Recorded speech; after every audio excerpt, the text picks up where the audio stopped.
For days, this disturbing video of a man being run over by a taxi has had many people wondering how the whole confrontation started. Today, a Montreal court heard some of the details during a bail hearing for the cab driver charged. Outside the court, a show of support from his fellow cabbies. The CBC's Dan Halton was there. Dan. Peter, the decision to grant bail sparked immediate celebration among many cab drivers who said it could just as easily have been them.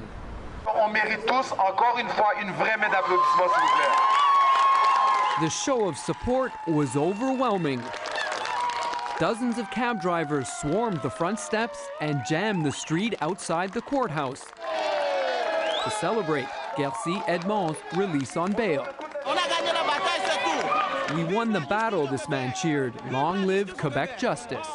Edmond is still facing serious charges, but his wife is happy. Her husband can go home. Je suis contente.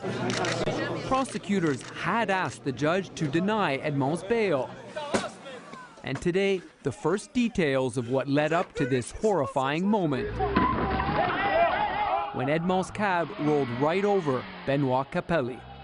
Police say witnesses claimed the violent confrontation started with a dispute over a $9 fare. At one point, prosecutors allege Edmond got out of the cab and tossed a glass bottle at the passengers. But Edmond told police the three passengers were drunk and made racial remarks. He says he tried to call 911, but it didn't work, leaving Edmond to defend himself. There are some people on each side of the car, and they are all aggressors. If it's not self-defense, it's something similar. The judge told the court he was convinced panic played a role in Edmond's actions, calling it scandalous that the taxi driver had to spend almost 4 days in custody. The video may well play an important role in this case, but one cab driver says he'd rather people use their cell phones to call for help. It is very important to film it, to put it on tape, but the most important is to call 911. The court said Gercy Edmond is still allowed to drive his cab, but not near the scene of the alleged hit and run.